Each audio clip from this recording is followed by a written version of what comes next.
Adhocracy. Boom, we're live. Thank you very much, Henry Hurd, for joining me. Well, thank you for having me, Luke. Yeah, so how was Mexico? I hear you just went down there and wanted to get some sun. Yeah, well, we went down to Mexico. We went to San Jose del Cabo rather than Cabo San Lucas, Okay. because it's a little more mellow. And we've been working on a home here that was it was a short sale home, and it was kind of a real project. So we kind of wanted to go down and have kind of a laid back week where we just weren't immersed in a whole project. So Yeah, that makes sense. I mean, how long have you been working on the house now? We actually moved in early February, and we waited 5 months. It was a short sale of bankruptcy, so we waited 5 months to close on the house, and then by the time we got in here, we just saw how much potential it really had after only visiting it a couple of times. And then we just hunkered down and just started project after project after project, and it's really becoming kind of a space that we really like. So nice, that's awesome. That's it's got to be nice to do projects and get stuff done and turn something that might not be exactly what you want and be able to really craft it into something that you guys want to stay in. So that's great. Yes, it's very fulfilling. It's actually very fulfilling. A lot of work, both indoors and outdoors, yard and home, but it's coming along nicely. So did it come with a little bit of land? Ways to go. Still have a ways to go for sure. Did it come with a little bit of land at all? Just a little bit under an acre. And the nice thing is we have a beautiful view of the Olympic Mountains right out of our family room and off our deck. So yeah, that's awesome. Panoramic view. So we're really liking that. It's a pretty great mountain range to have a view of. So yes. So you went down for some sun, huh? Yeah, it was good. It was good. We did a little bit of ATV, ran, did the quads, and things like that. Other than that, we just kind of basically, laid back, read some books, relaxed, and, just recharged, shall we say. Yeah, I hear you. Well, probably got a little bit more sun down there than you would up here too. So Yep. That part's real nice, I'm sure. But anyways, the main thing I wanted to have you on to talk about is your adventures right after retiring from Boeing. Where you basically decided, I'm going to go live on the water. And yes. That's, it's, life in the Caribbean for retirement. A lot of times it sounds amazing when you're just sitting back and thinking about it, but actually going and doing it, I'm sure was quite the task. And I don't know, I'm just curious to hear, what had you had much experience on the water before time in the Caribbean? Like what made you go that direction? Well, I grew up in the Midwest. There summertime is out boating on lakes, but it's speedboats and things like that, right? But I remember as a teen reading books about sailing. Dove is a big one. Young circumnavigator. Then with YouTube and everything, you begin to watch some of these YouTube videos of boaters and working at Boeing all the time and putting hours. You begin to dream a little bit more and more about, retiring and going and living your dream. And so there's other things, a book, an amazing book that's a lot of fun to read, Leap of Faith, which was a book about people who had retired and moved onto a boat, and was very inspirational. And so there was just kind of things that were continued to feed my my desire to get out onto the water. And I didn't have a ton of sailing experience.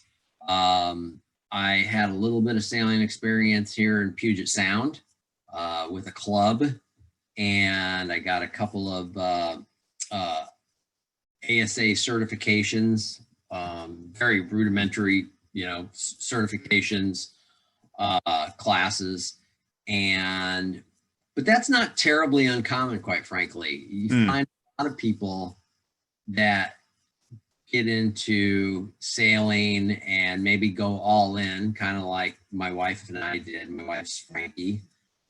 So Frankie and I kind of went all in, but we're not actually, an oddity. There's quite a few people that dive in and, just start from scratch, and it's a steep learning curve, but it's certainly one that you can pick up fairly easily. And, it's, you just learn a lot. You learn a lot in a very short time. Sure. So those those certifications that you did, was that specific to sailboats, or was that just out on the water type certifications? No, that's particular to sailboats. So basically, there's a lot of jargon that you have to learn. Everything's called a rope is called a line, chain call a road.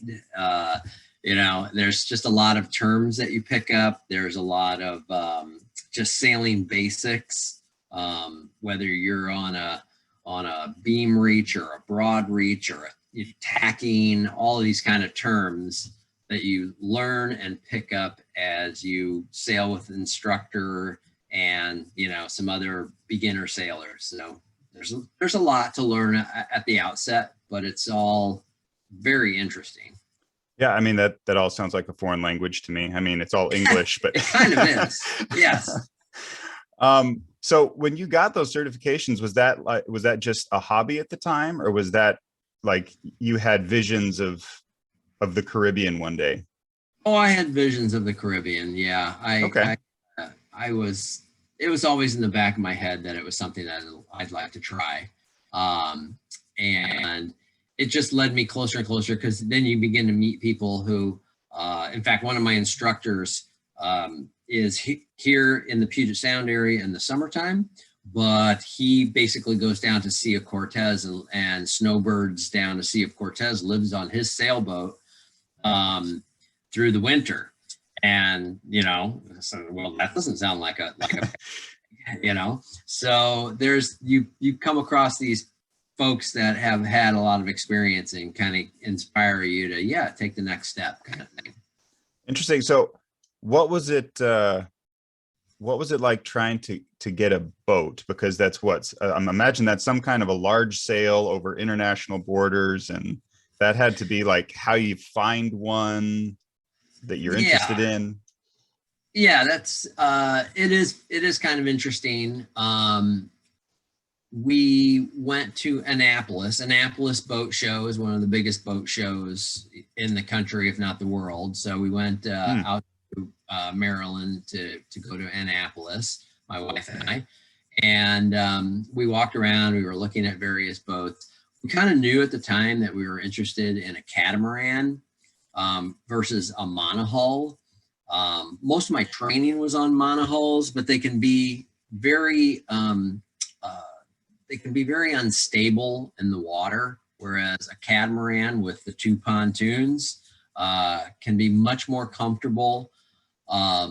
So we kind of decided that we wanted to get a catamaran, went to Annapolis, looked at various models, makes and models of catamarans, and then began looking online for what we wanted. And we narrowed it down. We were looking for like a 42-foot lagoon, which is what we ended up with. And we found one for sale down in Grenada in the Caribbean. We had met a broker in at the Annapolis Boat Show, whom we really liked.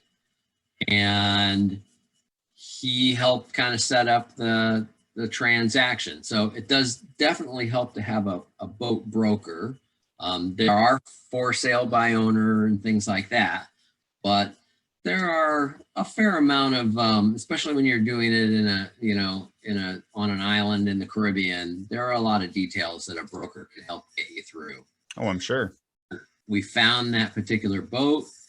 He helped us line up with a surveyor to come down and survey the boat. And it was really kind of what we were looking for.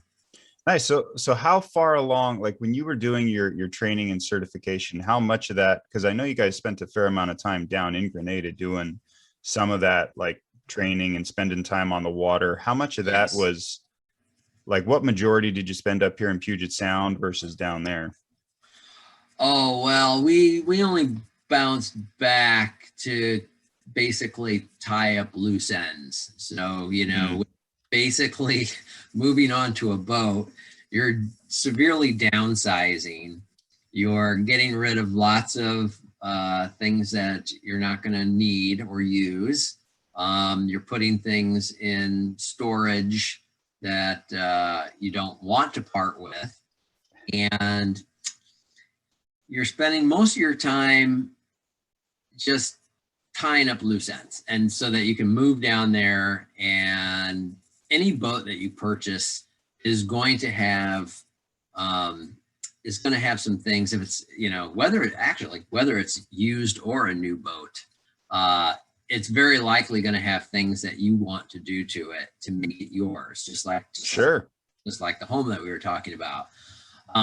So the surveyor comes up, with a half a dozen things that need to be addressed, and you get it hauled out onto land, and you begin working those projects, which fortunately you're in a boatyard. So there are a number of contractors that are available to do this and that. But, it takes a little pushing. You're down in the island. There's lots of people with lots of boats that need lots of work. And the person who's there, kind of prodding the contractors is the one who gets them done. If you're not down there prodding them, they'll tell you that, yes, we'll handle that. And then you'll be down there a couple of weeks later, and it won't actually be done until so squeaky wheel gets the oil, but you have to pretty much constantly be squeaking. That's pretty much it. So okay. To be down there, you have to be very friendly but firm, and that to get those projects taken care of. Yep. Nice. So when you first got it, was the boat in the condition that you were kind of expecting it to be? Or, I mean, how many was it, like, surprises buried in the hull? No, for the most part, it was in very good condition. It was 2007 42-foot catamaran. It was an owner's version, which is a little bit different. There's really two types of catamarans. There's the owner version and the charter version. The charter versions that you find on the secondhand market basically have 4 staterooms that are kind of equal. One on port side, or 2 on the port side, 2 on the starboard side, both in the bow and in the stern. And that's because basically they've been used as charter boats that people have rented, and then they're for sale in the secondhand market. What we were really interested in was the owner's version.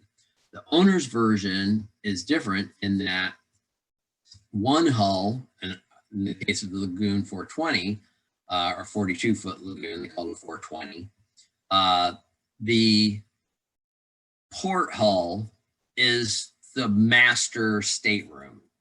So it's basically a bunk, a little settee area, and then the head. And on the other side, you have 2 guest staterooms and 2 heads on the other side, 2 showers, 2 heads on the other side. So it's really nice if you're going to actually be on it and living on it as a couple, to have the whole port side as your master stateroom is very comfortable. Yeah, having the space. Yeah, totally. Absolutely. So, so we found that survey comes up, it points out things that need to be taken care of. And then you have to go and find the contractors or do the work yourself or find the contractors. Some things you tackle yourself because you either feel that this is something that you're comfortable doing, or there are other people also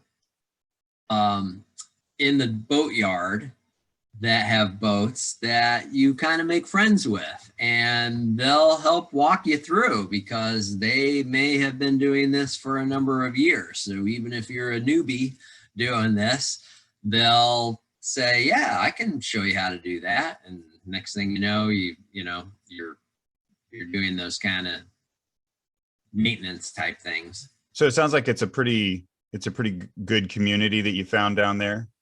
Oh my gosh, that is one of the best things about sailing in the Caribbean is the cruising community is an amazing group of people. Everybody helps everybody else. We all have the same kind of, problems with the boats, and we all have the same interests, and we all want to navigate to certain places. And the sharing of information and the sharing of help is probably the most amazing that I've ever really seen. Wow, that's great. So I mean, I know you bounced around a bit. How often did you run into the same people? I'm sure there was a few people you sought out to go meet at a certain place, but Yes. how often did you run into just the same strangers that eventually became friends?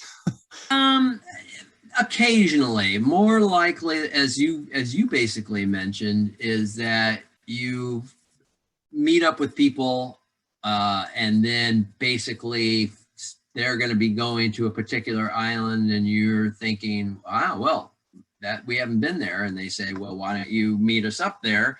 And you kind of buddy boat from here to there and meet up with them. Or we've oftentimes just pulled up anchor at the same time in the morning and headed off just within a mile of each other. Nice. That's got to be yeah, that having a close community like that has to, like you said, it's got to be, you're out there having an adventure, you're out there in the sun, you're out there having an amazing time already, and then being out there with good people has got to just. Well, yes. And I must say, we had a very nice boat that made for great happy hours. We had a whole cabin area that was very comfortable with a very high ceiling area that made for just a good place for people to come over. We would either sometimes just kind of do a potluck kind of dinner, but there would always be rum and beer for those sundowns, for sure. Nice. So this wasn't one of those you didn't want to get into one of those situations like, I think it was Captain Jack Sparrow, why's the rum gone? You didn't want to end up like that? No, you never want to end up in that situation. No. Nice. So when you got the boat up out of the water, how long was it out of the water before you were able to, I'm assuming you pull it out of the water is that just for stability reasons while you're working on the project, or is that so you can work on the hulls? Yeah, it's a little bit of everything. Typically you want anti-fouling paint, and that's part of what you have to do after, every couple of years. Is replace the anti-fouling paint to keep the barnacles and the growth down. So every couple of years, you're going to be hauling it out. So when you're purchasing the boat and you have the survey done, it's just, you want to kind of start fresh, right? Sure. You have it pulled out and you basically have the all stripped down, repainted. You want it, well cleaned and everything. And it is pretty key because I must say, while you're out cruising, you do pick up a lot of bottom growth, And while you necessarily have a yard to maintain, you Hmm. hull to maintain, which is one of the things that I found. That yeah, I'm not mowing the lawn, but every week or two I'm scraping the hull. Really? Oh yeah, So yeah. how do you do that without damaging the paint? Well, you just want to use a plastic scraper, and Hmm. the barnacles will kind of pop off. But we actually did a couple of things. One is anti-fouling paint. The other is one of the things that we also did was install an ultrasonic unit that basically sends out a little ultrasonic ping down there, and it doesn't bother fish or other sea life, but it does keep a lot of the growth off of the hull. Interesting. So is that like just in Yeah. one spot on the hull, No, or is it kind of spread out? we actually purchased one that had 4 ultrasonic units. And yeah, and like I said, it doesn't seem to bother any of the, whether we had uh, rays under the boat or turtles or things like that, they're not bothered the least by it, nor are the fish, because the fish come when you're scraping the bottom, they're coming for the smorgasbord. Yeah. But I will say, if you don't turn off the ultrasound, it does kind of hit your inner ear if you're Oh, down really? to where it's pinging, and it's kind of a little bit of an uncomfortable inner ear ping to it. So did you turn it off at night, basically? No, basically just turn it off when you're down under the hull in the water, because Oh, okay. yeah, Okay. Interesting. you can't really hear it. It's a tiny little click inside the hull. Inside, if you pull up the floorboards down where the units are cemented to the floor, it's a little tiny click. But outside, if you're under the water near the hull, you hear it in your inner ear. Hmm. Kind of, but yeah, it works. Well, if it works. So the anti-fouling paint, is that basically like the dark blue that's on the bottom of the paint or on the bottom of the ship, and then above that it's Yeah, they have different things. They have different paints. Some are not necessarily legal to use in the hmm. they have metals in them like copper and things Oh, that are getting phased out.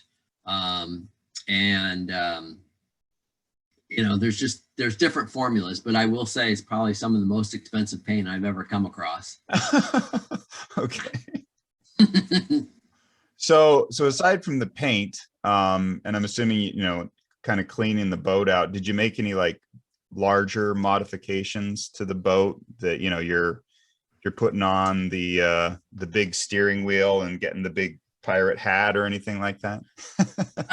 Not too many. We were a little bit, there were some modifications that after a while we realized we had to do.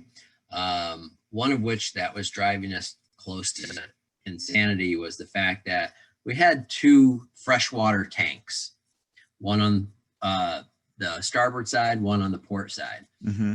We have a water maker, which is basically making fresh water out of seawater, which is basically all the fresh water that you use. Okay. So, but the water maker, for whatever reason, the manufacturer of the boat, for whatever reason, it only filled the starboard tank. So now you have a port tank that will not be filled unless you go into a dock or something and fill it via hose, something like that. Huh. Yeah, so that's half of your water that you can't really replace or replenish. Took a little while and a little bit of engineering to replumb the boat a bit so that I could fill both tanks from the water maker, which was a real game changer. But it's kind of a head scratcher because it's not always easy to run things from one side of the boat to the other. Oh, I'm I'm sure. a little bit perplexed why they didn't just put in a couple of dedicated conduits, one for electrical, one for plumbing, and just run them under the main cabin floor so that you could easily move things from one side of the boat to the other. It was oftentimes a bit of a maze trying to get either wire or plumbing from one side to the other. So when you would find that interesting as an engineer. Yes. So, and then, so basically you'd have to fill your, if I got the port and starboard correct here, you'd have to fill your left-hand tank up when you're docked, and Yes. just, would you basically just leave it full so that your ship wasn't one side or the other more, and just pull from the right-hand tank? Or no, not really. I mean, it's the thing is that they're only like 42-gallon tanks, so you go through that fairly quickly, and so having double that, having 80 plus gallons is really what you want, if not sure more than that. So it was just kind of a real headache. And the fact of the matter is, you're rarely at dock. I mean, once you splash, as they say, and you which comes with an interesting story in itself. But once you splash into the water, you basically, for the most part, are anchoring or maybe at a mooring ball, because docking comes with fees. And, being at a dock comes with a nightly fee. Being on a mooring ball, subsequently less, but typically also a fee to whomever owns that mooring ball. Or there's anchoring, which is basically free. Yeah. So, once you splash and you're in the water, you may be in a bay or a cove, but you're looking for those places that are very comfortable to anchor, and not terribly far from land, and fairly shallow, and places with a good hold, because you do not want your anchor to drag while you're sleeping and find yourself someplace where you didn't intend to be when you wake up. Yeah, that wouldn't be good. Not at all. So it sounds like you have a splash story. Well, it's just that as you get things done in the yard, and we have some through hull fittings, so you have various through hull fittings that are for your speedometer, through hull fittings for your black water discharge to discharge septic tanks, things like that. So there's a number of through hull fittings. Well, they should be sealed really well, because when the yard brings the crane over, and then they put you into a big sling, and then they bring the boat out over, and the whole sling and the crane drop you into the water, you should be very careful to check under your floorboards, because when water's shooting up like a water fountain, that's not a good sign. So, of course, means you pull it right back out, bring it back up. Yeah. So had we not been diligent about checking under the floorboards, we would have gone a ways before we realized that we were filling with water. Oh my goodness. Yeah. That would have been a whole different adventure, that I'm sure. Yes. Yes. So if that were to happen, yeah. how does I'm assuming there's something in the boat that's designed to at least slow that, so that you're able to get back without losing the whole boat. Absolutely. There you have emergency bilge pumps. So you have a bilge pump that's an automatic bilge pump. You can turn it on manually, or it'll turn on automatically. You also carry wooden dowels that basically, if you find that you do have a hole, with a mallet, you can slam the wooden dowel down into the hole to stem the flow of water coming in. Those are all kinds of things that are in your emergency gear. Interesting. So are those dowels, what are they made of? Just They're wooden just dowels? basically a wood. They're just basically a wood plug, a tapered wood plug in various sizes. So Okay. on what kind of hole you may have, whether you hit a rock or a piece of coral and punched a hole in your hull, that you could potentially plug it with a wooden dowel. How many reefs did you have to look at? I mean, I remember seeing, I would follow you guys on your Facebook feed, and Mm-hmm. there was that one picture of the one stranded boat that you came across that had gotten stuck on some coral. I mean, how common are the reefs out there that you have to look out for? And I'm So assuming you have some kind of map that helps you out with that. yes, yeah, they're quite common. They're quite common. Um, Basically, you have lots of charts, and you have GPS, electronic navigation, which is basically what most people rely on. I mean, it's very high tech these days. It will show you all those areas, but you need to be extremely diligent when there are areas with reefs, narrow channels. You have to be aware of the tides. You have to be aware of how much water your boat draws. Whether you've got a deep keel or a shallow keel. One of the nice things about catamarans is that they have fairly shallow keels. So, in certain places you can go where the water's less than 6 feet deep without hitting your keel. Whereas Wow.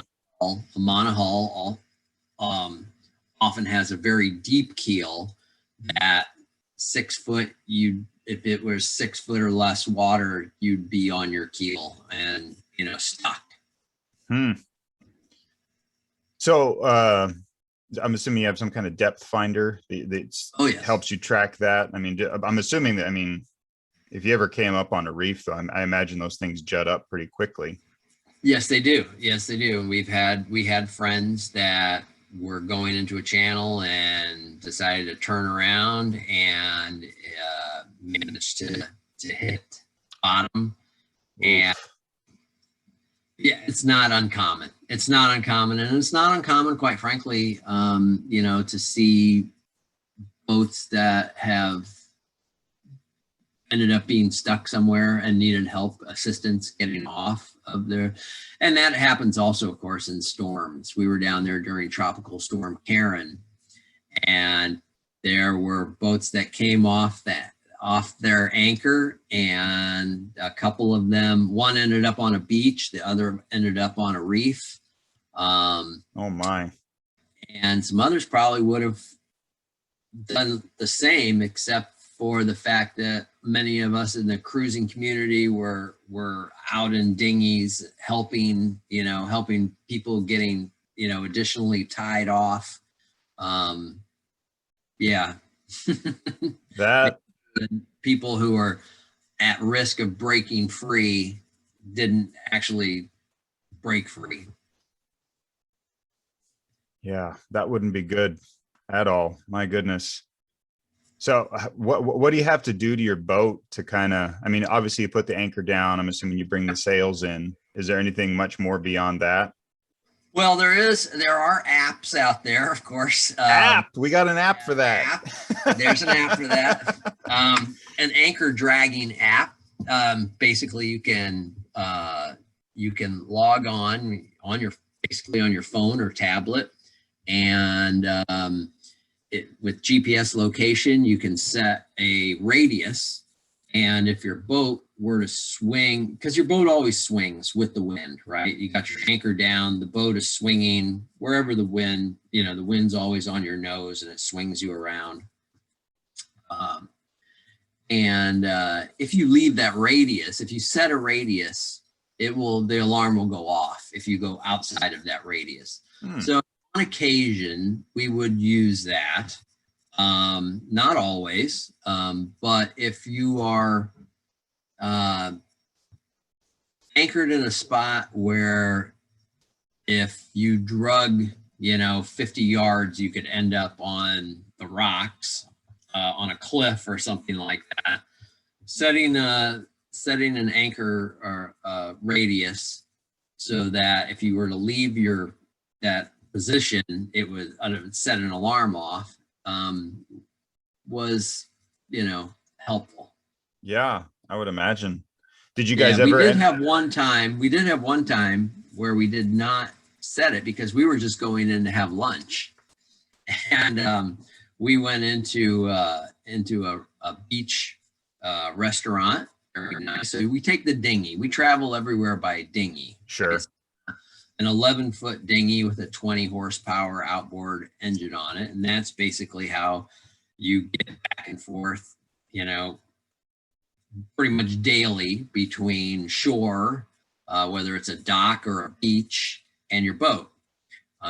So we went in, my wife and I went in for lunch, and we were in an area that was not well known for good anchor holds, but didn't seem like a particular problem at the time. We went into lunch, big squall came in, and boy, the wind came up, torrential downpour. Well, we were fine. We were sitting in a restaurant, and we said, well, we'll just have another rum punch, right? There you go. wait for the squall to pass. Well, after that, we had groceries because we combined our trip with the grocery store and Sure. lunch, and head on out. Well, the waves are crashing on the beach. So now we're trying to get in the dinghy, get the dinghy launched off the beach, trying to get into it, trying to get our groceries into it, and get back to our boat. And then I go to drive the shifter into forward, and the pin comes loose, of course. So now the thing is, waves are trying to basically smash us on the beach. I'm trying to get the thing into forward, get the outboard motor into forward. Finally managed to do that. Get out to our boat, and things are beginning to, maybe we headed out a little too early, but things are beginning to mellow down. So we get the stuff on board, and we get on board, and here comes another dinghy up to our boat saying, hey, do you realize your boat's not where you left it? And we're looking around, and it's like, you're right. It's not exactly where we were anchored. Well, it had drug. Oh man. Towards another boat. And fortunately, cruising community, they jumped on board. They came over to our boat, jumped on board, pulled up the anchor line, rode, and put our boat kind of sort of back to where it was. Down, but it would have it might have been harder to find had they not done that. Like, it could have been floating out to sea had they not done that. But oh my goodness. Yeah, that was kind of our one big scare in that regard. But everybody's got at least one kind of story like that. Well, keeps everybody honest, I guess. So glad to hear about the good community. So yes. So how did the boat do electricity? I'm assuming you had some batteries. Was there a way you generated power? Yes. We actually, that's one of the things that we did, is we put in new solar panels. We wanted more power. We went with the AGM batteries versus lithium. Lithium, of course, are the highest grade ones that people use, but very, very pricey. We had AGM batteries and new solar panels. So most of our electricity, as well as we had a generator on board. It was the original generator. It's large. It's like 600 pounds. but we tried not to use it. We tried basically to use, when you're down in the Caribbean, you have ample sunlight. So we tried to basically use our battery power for most everything. It worked fairly well. But I must say, Luke, electrical issues are kind of the bane of boater existence as far as I'm concerned, because I'm not an electrician. I'm not an electrical engineer. I'm perplexed by some of it.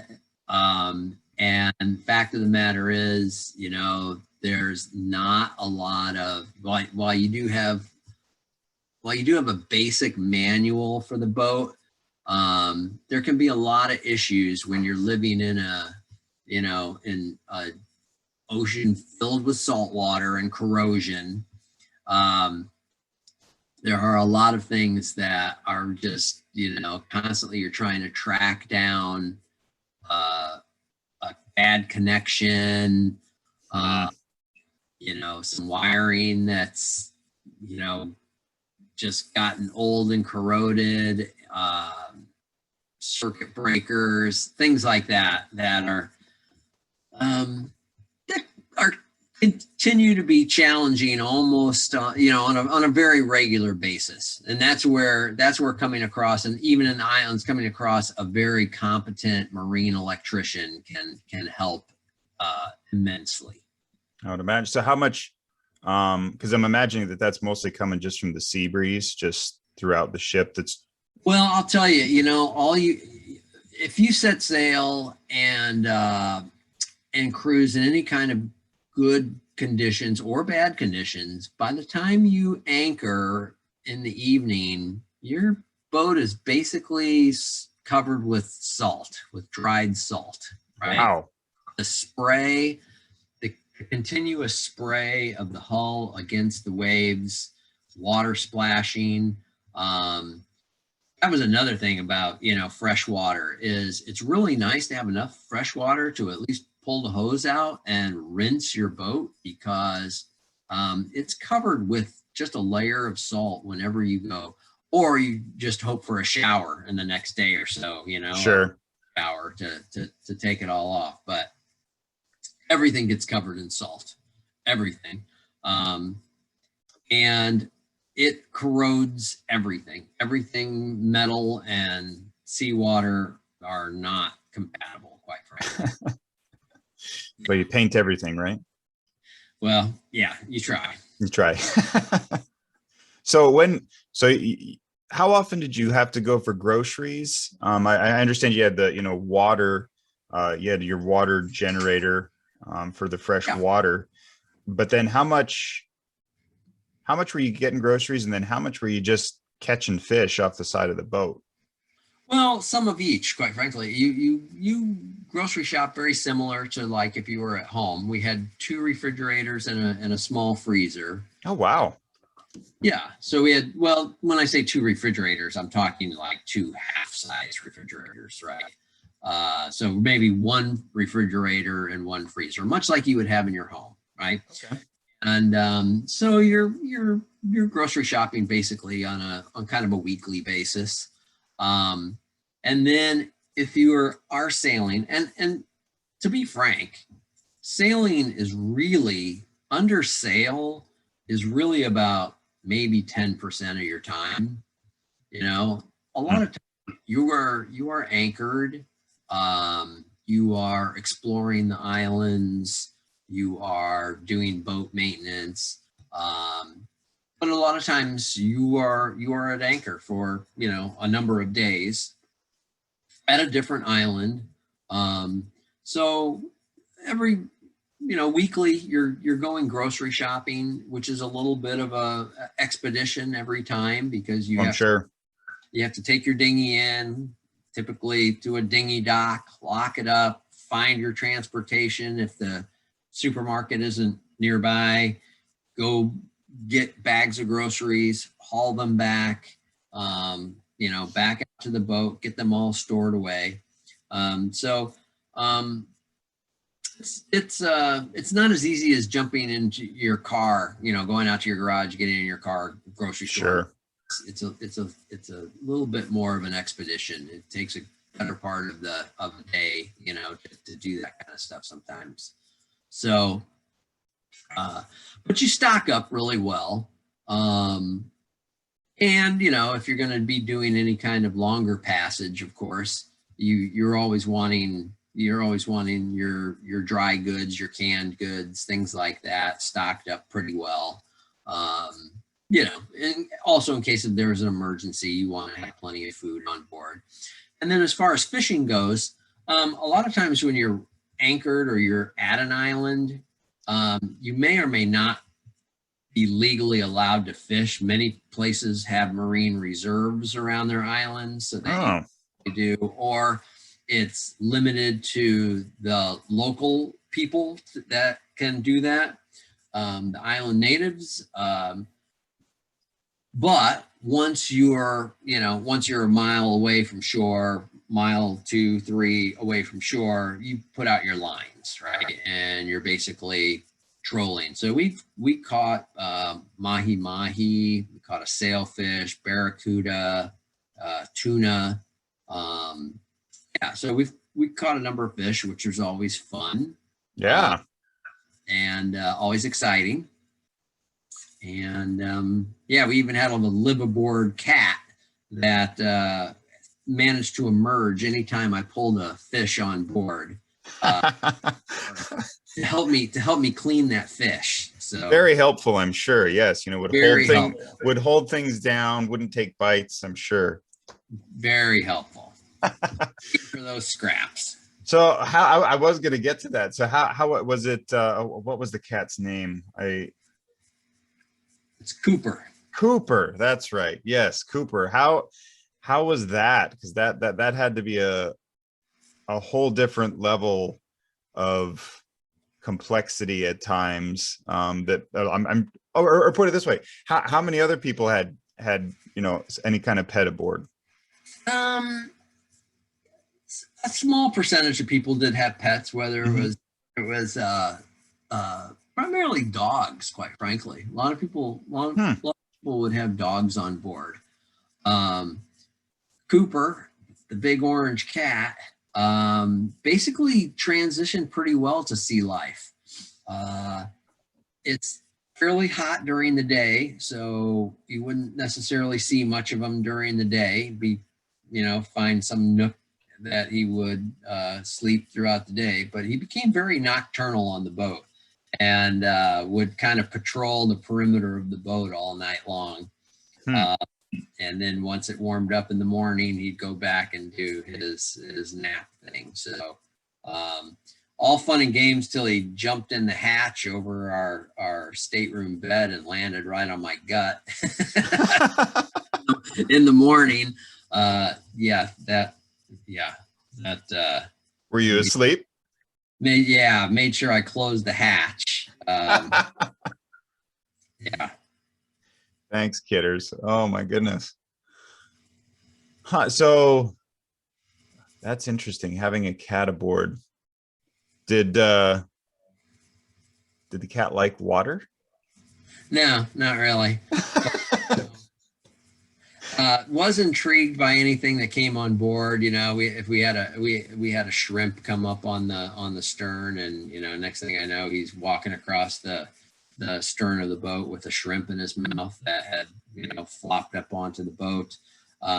He was enamored by seagulls, if there were seagulls. We actually had a couple of ducks in one of the bays on St. John in the Virgin Islands. A couple of ducks, because we were staying in a national park, and apparently these ducks just love boating people because they end up on your boat, hanging out on your boat. And so the ducks are on the boat. Yeah, they'd actually come on to the boat, make a mess, and then get shooed off the boat very quickly. Okay, well then they'd come back several times. Those are some bold ducks. Yeah. But that was that was just one of the many places that we found. That's where actually in St. John, that's where I learned how to clean conch. So I was free diving for conch, bring them up, and then one of my boating buddies, I had never cleaned any of them. What's a conch? Conch is a big mollusk. It's the shell is basically, I don't know, about can be almost the size of your head. And, oh wow. Yeah. So you clean them, you pull the mollusk out of there, and soften it up, make conch fritters, roll, fry and make conch fritters. It's kind of like a giant oyster, I guess. Interesting. Yeah. And so you're free diving. So then, was your boat like how far down were you free diving?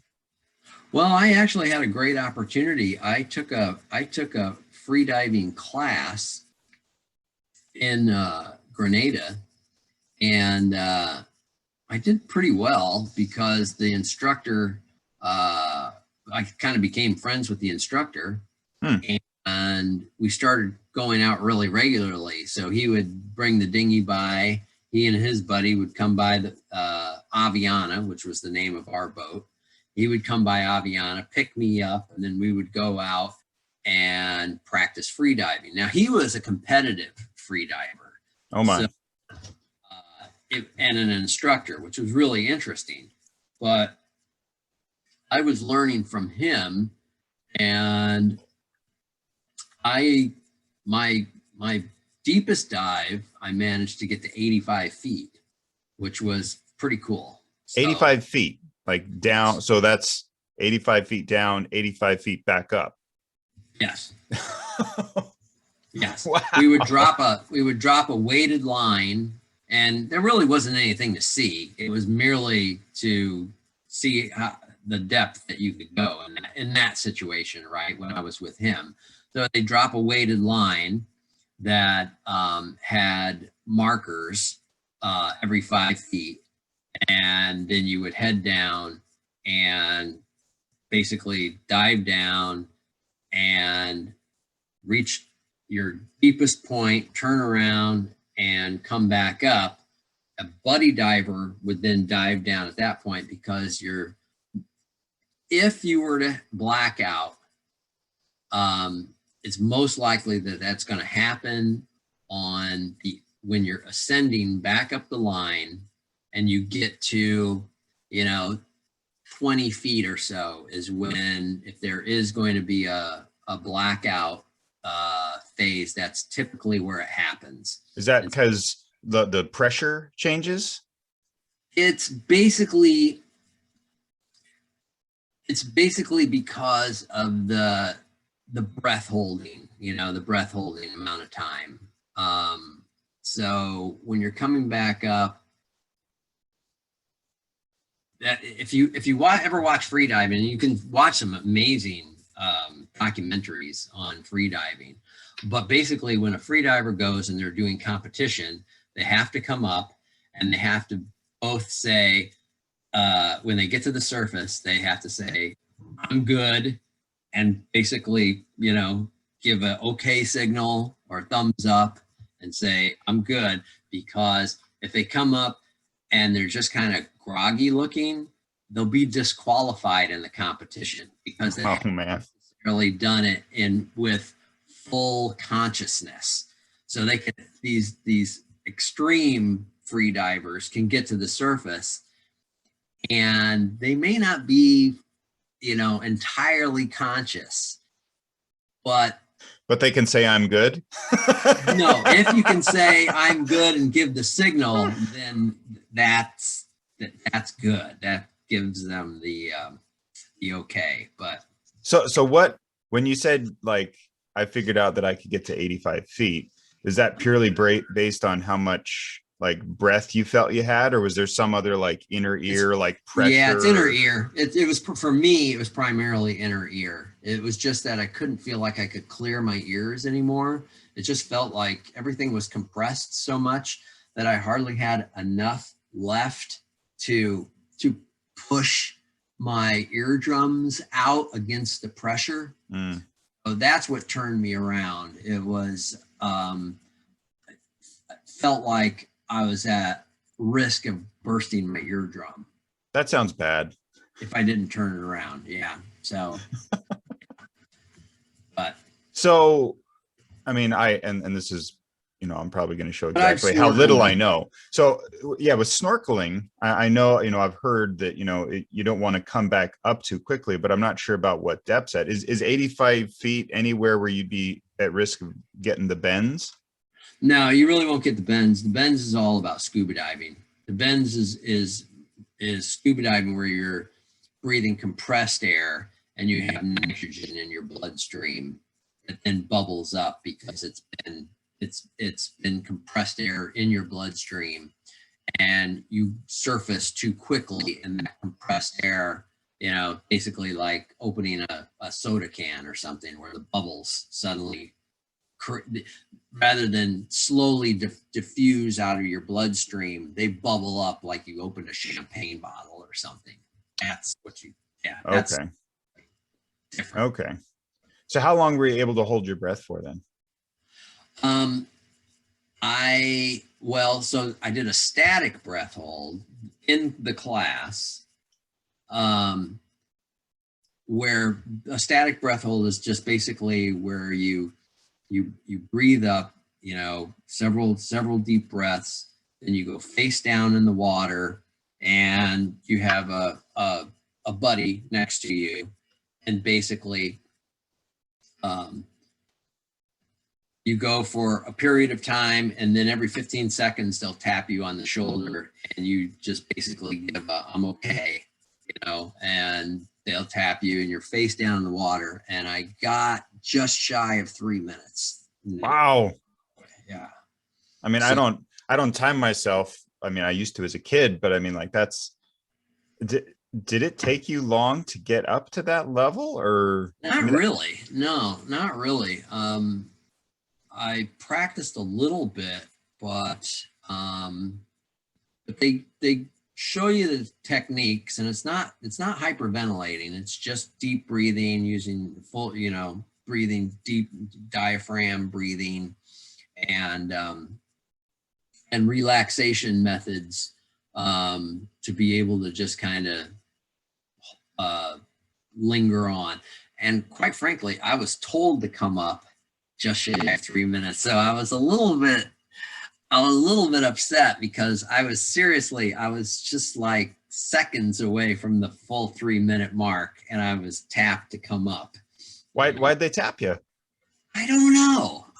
I think they just thought that was a little bit for a noob. Maybe that was a little excessive. He's doing too good. He's doing too well. I think my instructor got nervous, and I was. He taps me and he gives me the time, and I went, "What? You had me come up seconds short of jerk." Yeah. I'm gonna do it again. I'm gonna get that mark. I'll tell you that. Okay. All right. I'm gonna get there. So, you know, when you're down underwater and swimming around, you're, you know, using up a lot more of that oxygen. How long were you able to stay down when you're actually, you know, down and free diving? That's quite a bit different. Yes, that's quite a bit. Sure.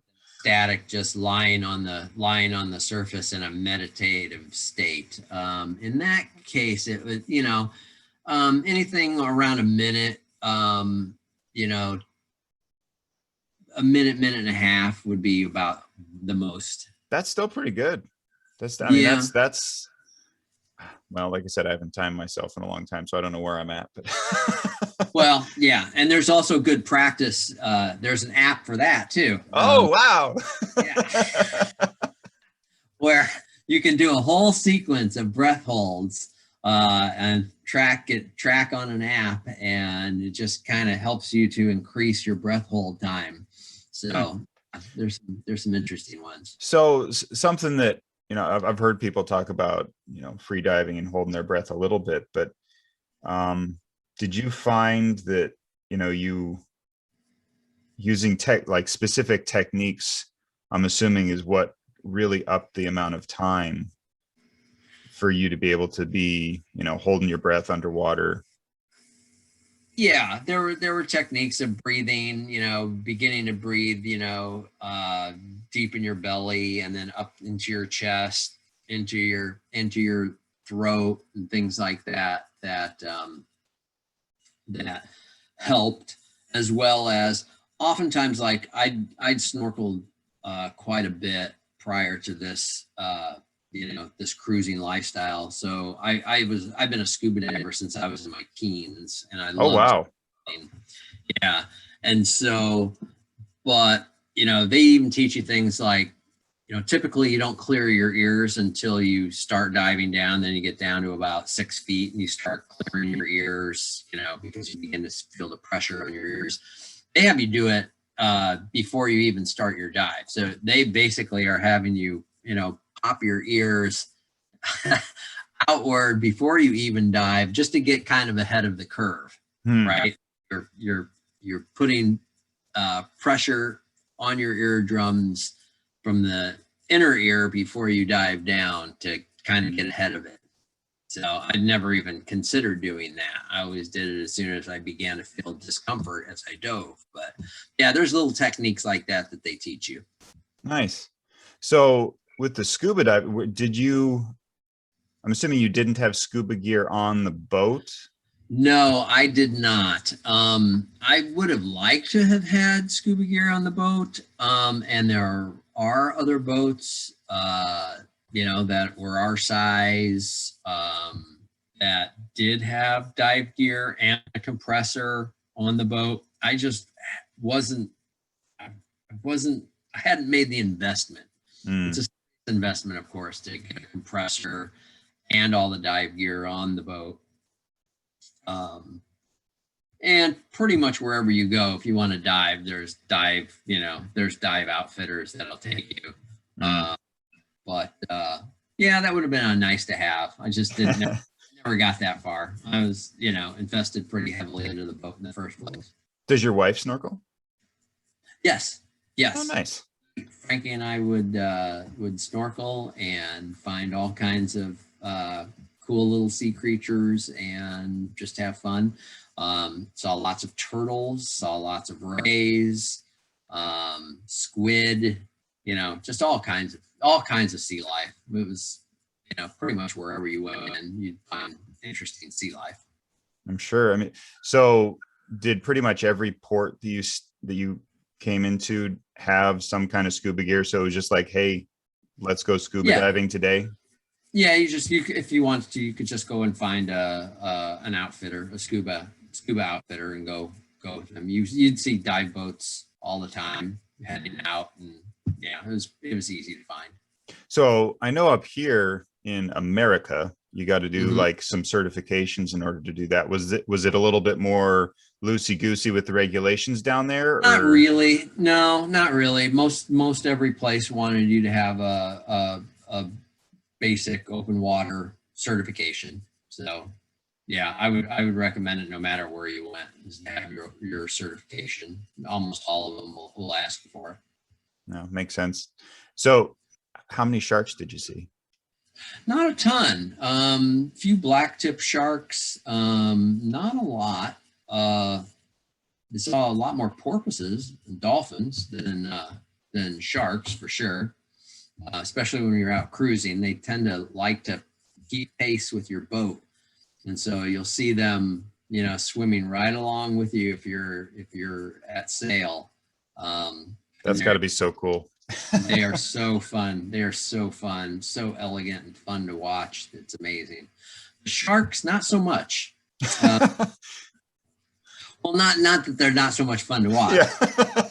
It's that they're not all that prolific in the Caribbean. Now, Bahamas, as I understand, and I did not do a lot of sailing in the Bahamas, but I understand that they are more prolific in the Bahamas than they are in the Caribbean. Interesting. Yeah. Do you know why? Not really. No. Just the environment, I'm sure. Hmm. You know, Interesting. there's differences all over. Like, um, we would catch barracuda down in the Southern Caribbean, and you could eat barracuda in the Southern Caribbean, especially if they weren't really any longer than your arm. Is kind of the the measure for them. However, the farther north you get, they carry a toxin, and I forget the exact name of it, but they carry a toxin. You do not want to eat them in the Bahamas. You can become extremely sick. It's the shark toxin. It's those sharks. I don't know. Yeah, I don't know why. I never really delved into it all that much, but yeah, they basically say once you get much farther north, you don't want to eat barracuda. That's interesting. Yeah. Huh. So one of the things that, flipping through your posts that I saw, you talked about the green flash. What is, I have no idea what that is. I'm assuming it has to do with sunset, but yes, it has to do with the sunset. It's almost it's almost on kind of a mythical kind of thing, or legendary. But I just saw one was captured. Oh, I want to say it was in Hawaii just a week or two ago that I think somebody captured it. But I've heard of it. I've heard of the green flash, and we were sitting one night, and it's always one of the standards on the boat is no matter what you're doing, chore or whatever, that basically ends at sunset, right? At sunset, it's downtime. You should really be wrapping things up about 3 o'clock in the afternoon, but must be done by sunset, because that's when you're going to kick back and just watch the sun go down. And saw more beautiful sunsets in the Caribbean than I had in my whole previous life. But it happened to be New Year's Eve, and we're watching the sunset, and all of a sudden I see it, and I turn to Frankie, and she turns to me, and I said, "Did you see that?" And she said, "A green flash," and I was like, "Yes." So it's a phenomenon that when the atmospheric conditions are just right, that when the sun, at the very second rather, that the last sun dips below the horizon, there can be a flash of green. And it's very rare, but it's a real thing. Interesting. So like green flash is in like there's a flash like just on the horizon, or like the whole sky lights up? No, it's just on the horizon. It's just on the horizon. Interesting. Sun goes down, wider than the sun, but a flash. Yes. Interesting. I'm gonna have to look that up. That sounds really cool. You might be able to find it on YouTube, because there are people that set their GoPros or whatever cameras up every night with the hopes of capturing that flash. And I'm sure you can, if you search, you could find that. I'll have to poke around and find that. So green flash is an excellent transition to the stars at night. Had to have been incredible. Amazing, truly amazing. I'll tell you, it can be so clear down there, and it depends on where you are. I mean, you can be in a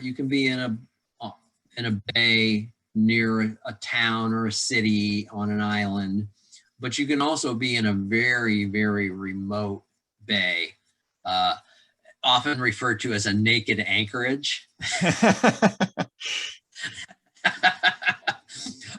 Very remote, and not just by my wife and I, but by cruisers in general. Sure. Oh, naked anchorage. Yes, yes. Yes. But yeah, when you get to a place like that, you can have the most incredible starlit skies and shooting stars. And in fact, on one passage that we were doing from island to island, um, we were heading up to the Virgin Islands, had a beautiful night sail. We had uh, just a wonderful wind. We hadn't done a ton of night sails. So this was, Yeah, I was going to ask that's got to be, I mean, sailing at night on the water in the dark with reefs around, you got to be like, well, this is where it's not reefs. So okay, okay. basically left an island, you're headed to another island. You have a fairly good idea of how much time it's going to take.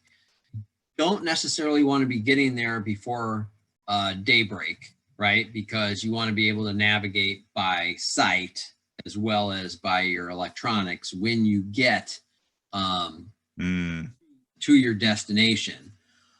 But that evening, you know, we knew that we were going to be out on the water. We would still be well offshore by the time the sun started coming up.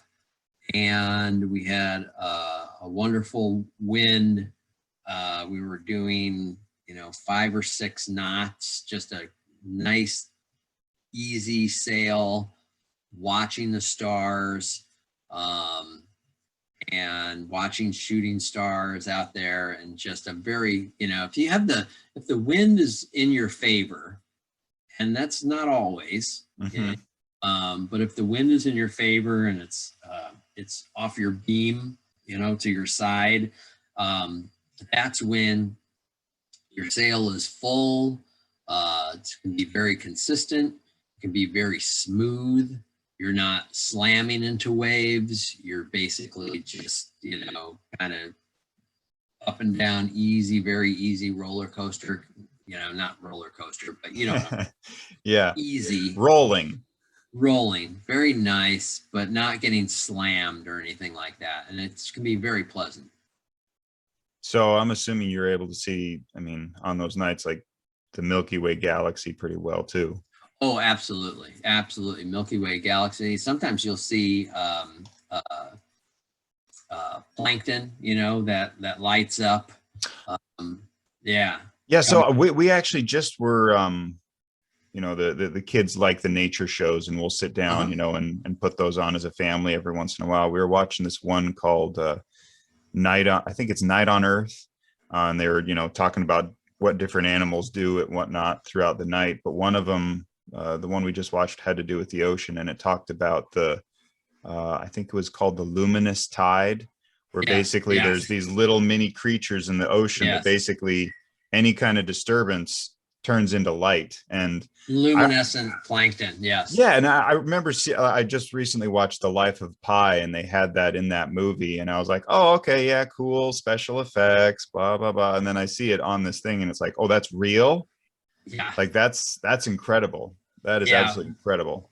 Frankie and I took the dinghy one night for a birthday dinner, and we went into a restaurant and came back out through this little cove. There were kind of some channels in a cove, and we come through this cove in our dinghy, and we're leaving just a trail of golden luminescent plankton behind us. Oh my goodness. You know, we just kind of start doing like figure eights and things like that. And it's just leaving these amazing trails of lit up plankton behind us. It was a pretty cool finish to a pretty nice dinner, I gotta say. Man, that's so it was gold. So the one that we saw, it was all green. So you saw golden? Kind of a greenish gold. Yeah. Interesting. I wonder how many colors there are. Probably not too many, but well, yeah. I don't know, but that, I mean, that's that. Being able to see the stars and see luminous tides like that, that's, I don't know. Yeah. That's pretty incredible. That's really pretty incredible. Experience. It's a good experience for sure. Absolutely. So after you got all your your certifications done, Uh-huh. and you were kind of, I know you hung out in it was Grenada for quite a It was while, right? Grenada, and actually, when I say certifications, like for the boat, our insurance company, as a requirement to be insured, we had to have a licensed captain on board for 40 hours. Mm. So we hired a young lady, 25 years old, was a licensed captain, great experience. And, at first it was like, well, can you come on board, every day for a week? And it was like, well, why do that? We have 2 additional staterooms. Why don't you just stay with us? And so she came on board, stayed with us, and we sailed around for a week. And it was just an amazing experience. We did everything from practicing all different kinds of setting the sails in different configurations. She would have us get the charts and the compass out, and the old school navigation, not relying on the electronics, but actually plotting our path and our course on the charts and everything. She was just really amazing, and it was a great experience. And built a lot of confidence. It was good. So when you were navigating without any digital assist, Mm-hmm. was that mostly via landmarks, or were you out at night, like with a sextant, all of that, like Christopher No, not a Columbus? sextant. That's really hardcore. I have I have heard of sailors that have done that as a kind of as a hobby. Mm. Um, but for the most part, yes, it is landmarks. It's compass headings. It's calculating your speed and your compass heading, and then triangulating when you get close enough to a shore or a landmark, triangulating and confirming your position and confirming you are where you thought you. Yeah. So how often were you in a situation where you couldn't see land at all in any direction? Did that Oh, happen at all? Because there's so many small little yeah. islands, or Yeah, it happens from time to time, and probably the scariest time was when we got caught in a squall, and we this squall hit. We were heading from one island to another, and we got caught in a squall, and we knew there was another island off to our starboard side that we didn't want to be anywhere near. It's all cliffs. mm, And the squalls come up really quickly. They have a standard that if you think you should be reducing the amount of sail that you have up, you probably should have already done it. okay.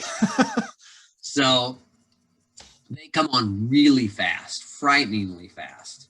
So it may look a little gray. The sky may look a little gray, to one side or the other. And then 2 minutes later, it's howling, right? Mm, When you begin to feel any of that or see that, you want to begin to reduce your sails. You don't want full sail because it can overpower your boat. It can potentially break your mast. It can potentially flip your boat over. It can do some really bad things. So when you begin to see bad weather, you want to drop your sails, or begin at least reducing the amount of sail that you have out. We got hit by a squall, scrambling to get sails, down. Visibility turned to 0. Wind is howling. And I look down at my compass, and it's showing me that I'm going 180 degrees different direction than all my intuition basically said, right? oh So man. that can't be right. That can't be right. I can't be going, east when I'm supposed to be headed west. And it's kind of one of those situations that you got to trust your instruments. And so, sure, I turn it to go the direction my compass is telling me I should be, and everything clears up. And sure enough, all the islands were exactly where they were supposed to be. So thank goodness. I was disoriented by 180 degrees in the time that it took to be getting things stowed away, get sails down, get all my lines tied off. And by the time I got back to the helm and looked, I thought I was going the right direction, but I really wasn't. But it's kind of one of those things that that you learn I have a private pilot's license, and you learn then that you need to trust your instruments. Otherwise your instincts may not always serve you well in those kind of situations. Yeah, that's got to be weird. I mean, you usually, being able to know where you are. I mean, especially it's like being 180 degrees off is like that. Yeah. A little disconcerting for sure. Yeah, definitely. So other times when you're out on the open water, it can be perfectly fine. Your instruments are really good at telling you where you are and that kind of thing. So was having that gal on board for a week the majority of what you had to do to satisfy insurance before they let you kind of sail away on your own? Yes. Yeah. It was just one of those boxes that you have to check before. Sure.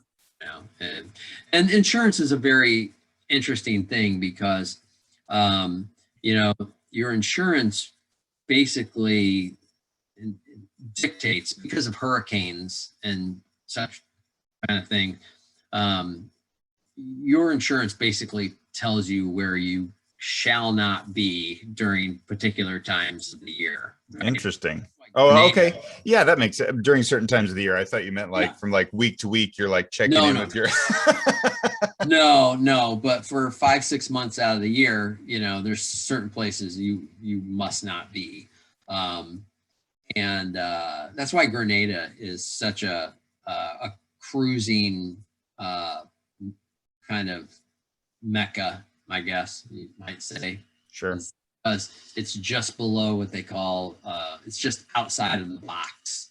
So you'll find a lot of boaters down there in various parts of the year just to stay in the hurricane zone. Yeah, I'm sure a hurricane on a boat like that would be more fun than you want to have. So no, yeah. So once you kind of got everything, you got your boat put together, you got your certifications, you got the insurance all checked off. That had to be a pretty great feeling to be able to just be like, all right, where do you want to go? Yeah, very much so. Because then it's just, which islands that you want to go to and visit. And quite frankly, we did have higher aspirations to sail longer and farther than we did. But then, of course, the COVID thing hit. It made sailing to islands very difficult because most of the islands basically just closed down. And wherever people were was kind of where they were stuck. And this was back in April. Yeah. May is when it really began to shut down the islands. And we were in the Virgin Islands. We were in the British Virgin Islands, and things started shutting down everywhere throughout the islands. And so we thought, well, maybe it's best if we went into U.S. waters. So we sailed to the U.S. Virgin Islands and kind of hunkered down there. There were still cruise ships coming in, with thousands of passengers. And we were there for a couple weeks, and they continued to come in every single day with thousands of passengers. And then bam, overnight, not a single one. So they shut down. That's great. And I remember hearing a lot of chatter about that, where it was like those cruise ships, they'd have, an outbreak on the cruise ship, and then they didn't want to let passengers off because they're all just going to run off and infect everyone. But at the same time, they're all just like, they're infecting themselves. I mean, that was such a weird situation. But yeah, I mean, it's interesting to hear that they were there that long. I guess I didn't realize the cruise ships had been going for that long. Yeah, they were coming in, and it's interesting. You see everything from small boats like we're on, in a lot of these on a lot of these islands, you'll see everything from small boats with couples, cruising couples, to mega yachts, billionaires, mega yachts with helicopters and, every toy that you can imagine. Oh my goodness. Cruise ships. So it's quite a, you can be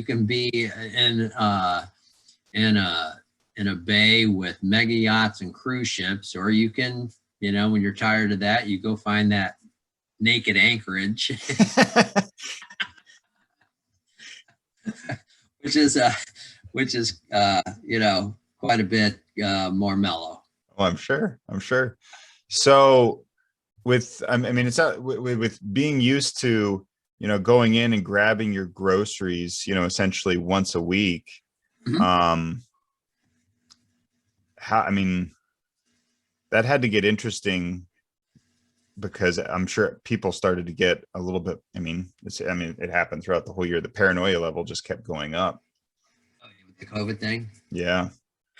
Yeah, it got a little bit weird. I would say that as far as the islanders were concerned, I never really saw a lot of paranoia and fear amongst the islanders. They were masked up just like we were. Everybody was pretty considerate, as my experience. But it was, it just became the local governments became more and more strict about, what you could and couldn't do. And it got to the point where, one of the things about going from island to island is you have to basically check in and check out of every island. So you go to you have French islands, you have Dutch islands, every island basically has its own government in the Caribbean. So as you go from island to island, you have to go in with your passport, you have to fill out the paperwork, you have to basically, you're essentially getting a visa to stay on every island. And that's another one of those things that, besides going in and getting groceries and being kind of an entire day-long expedition at times, just going to a new island and checking in, finding that office that you need to go to. You have guides and things like that, guidebooks that basically tell you, but you're almost always going into an area that's kind of a marina, and then finding that government office where you go in with your passport and filling out the paperwork, how long you're going to stay, how many are on board, the specifications of your boat, identification numbers, things like that.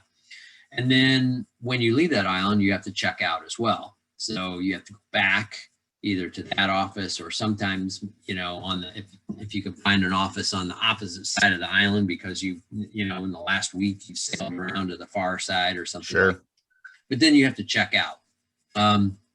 So you can't just tell them, you can't just tell them, I'm going to be out for we're going to be here for 5 days, and 5 days later you leave. Some places, but most of the time you check out, you're getting a stamp in your passport. So yeah. So that's pretty rare actually to be able to without going back in to check out. So, but as things were closing down, these islands were basically not allowing people to check in.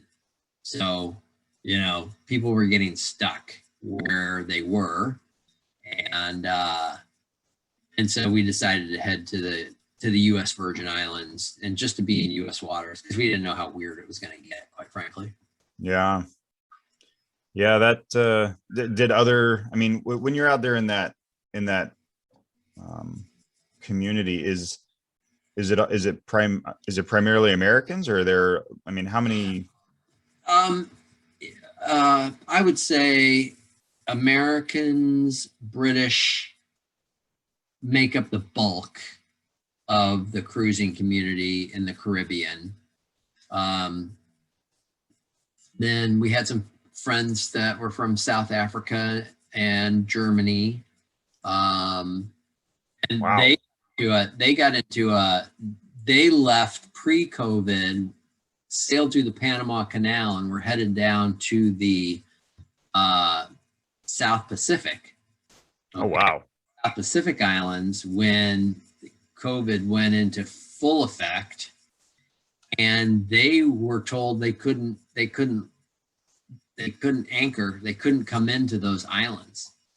They, instead of 3 weeks, there was a 3-week passage from the Panama Canal down to the and this was with a couple, 2 young girls and a mother-in-law. Oh my goodness. 3-week passage down to those islands. They couldn't get in. They wouldn't let them stop at any of those islands. They ended up having to turn, sail north, and then sail back east to Hawaii. 60 days they were on the water. 60 days. Holy cow. Yeah. That was probably the worst time you could have chosen, that they could have chosen to make that passage when everything. Jeez. And they were out of options. They ended up having to go to Hawaii, which is a rugged sail. It's one thing to make the passage to the South Pacific, but then to turn, go up north, and then head back east. That's some serious sailing. Well, and that's out in legit open water. I mean, that's as open as it gets. That's as open as it gets. You're absolutely right. Wow. So we were quite fortunate in that we got to the Virgin Islands, and then we decided that we had kind of wrapping things up, and fortunately my kids, both my son and my daughter, who are in their early 20s, were able to come down and help me along with a friend of mine bring it from the Virgin Islands up to Florida. So that was the longest sail that I did, and that was 11 days, basically with one stop in the Bahamas, one overnight stop where there's just kind of rest after being on the water for that amount of time. So that was taking the boat to Florida. Is the boat still yours, or is it? No, we sold it. We got it to Tampa, Florida, and sold the boat. Okay. So that was kind of the last big passage that I got to have my kids down, give them the experience of sailing for days, and it was pretty cool. They got to unplug from internet, unplug from all of that. There's no Wi-Fi? There was no Wi-Fi. There were magazines and books. Hey, what? Paper? It was actually a wonderful experience. I bet. Yeah, I don't think they would have traded it. They were ready to get out of their apartments, right? Oh yeah. Yeah, they were ready to. Here it was June, of last year, and they were ready to get out. And fortunately, they were still able to fly into St. Thomas and then helped me sail it back up. So that was pretty cool.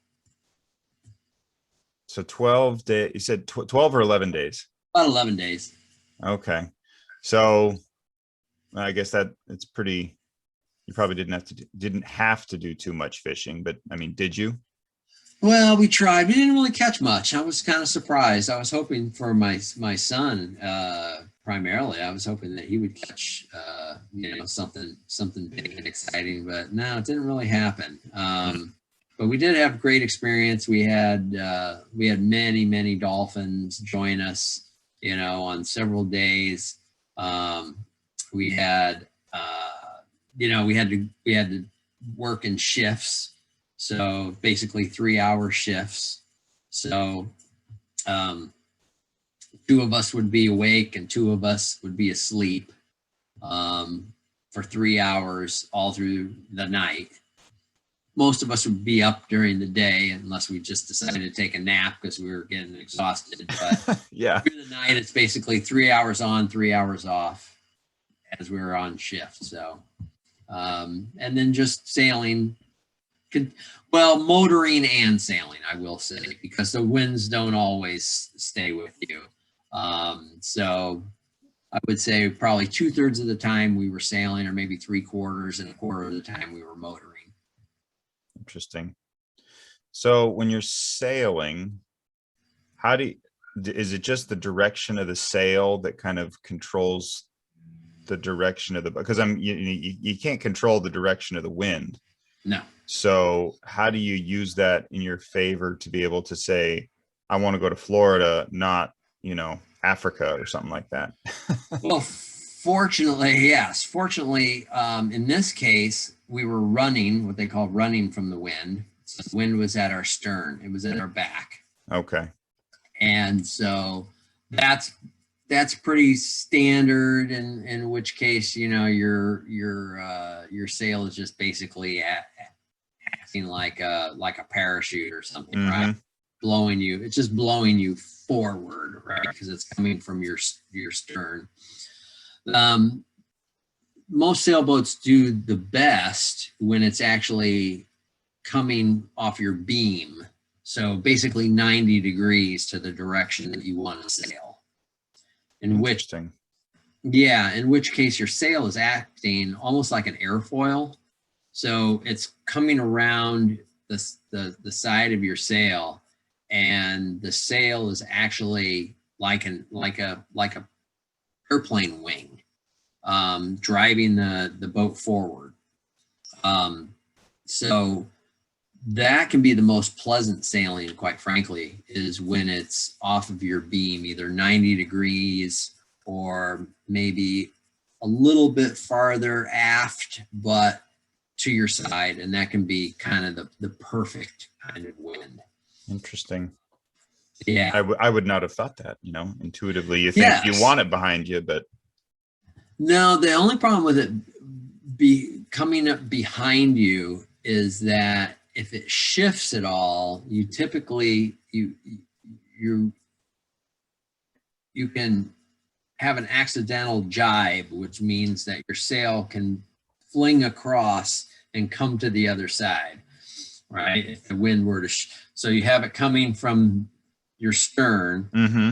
and if it shifts a little bit, it can slam your sail to the other side. So if you're running for any period of time like that, you want to tie your boom off so that it doesn't have that opportunity to fling to the other side, because that's what's called an accidental jibe, and it can do some real damage. So, I'm sure that's a lot of force that would be shoved into the mast, I'm sure. Huge amount of force. So how is the sail kept in place? Is it with rope, or I'm sorry, I'm using land lovers term, line. Is it tied down with lines, or is there something actually on the mast that pins it in place or something? Both. I mean, basically you have shrouds that reinforce your mast. Okay, so they're basically cables going up and keeping your mast up straight.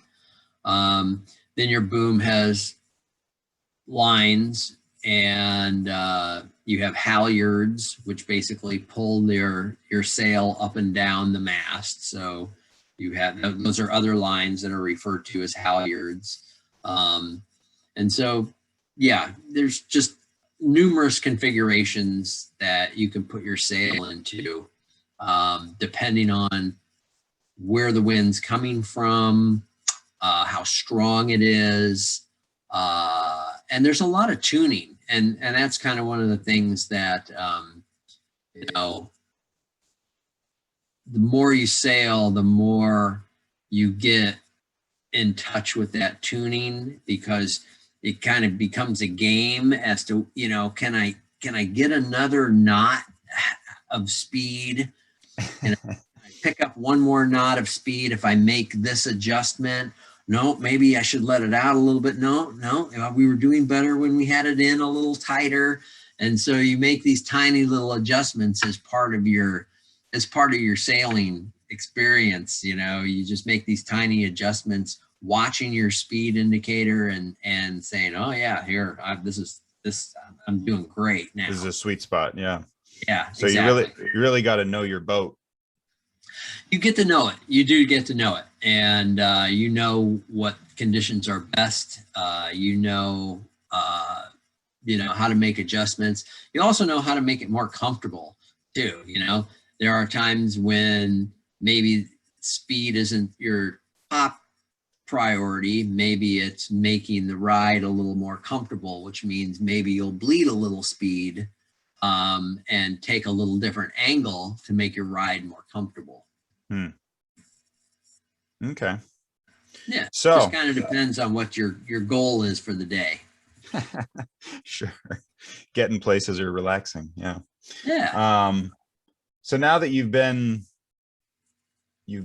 on land for a good amount of time now, what's the piece that you miss the most from being out on the water? Oh, well, like I said, you know, there's a lot of maintenance and a lot of things, but I tell you, I'm grinning ear to ear when I'm under sail. You know, when our boat was doing well, when the conditions were prime, I was just ear to ear enjoying it. You know, heading to the next cove and sandy beach. You know. Whether we'd been to that particular one or it was a brand new one that we were going to explore. That is the part that I miss. Parts that I don't miss, of course, are the maintenance, the really extreme weather conditions, the hassle of, you know, checking in and out of islands, and sometimes, you know, just that kind of stuff. But yeah, there were some really amazing parts. The sunsets, for sure. Yeah, I bet. Stars, as you mentioned, for sure. Yeah. Nice. And the sea life. The sea life has always been really cool. It's like you're always finding new interesting little creatures. I bet. Learning about a conch. Did I say that right? Yes. Right. Yes. Now I know. So once you get the house sorted out, what's the plan? I saw a picture of a couple motorcycles. Is that in the future? Yes. Well, we have a couple. I actually went for a ride today. We're living in close proximity to the Olympic Peninsula, so I plan on doing a lot of exploration around the Olympics. We have a group of riders that we like to travel with. And we still have a number of cruising friends that have boats that we have invitations to come visit. So, well, there you go.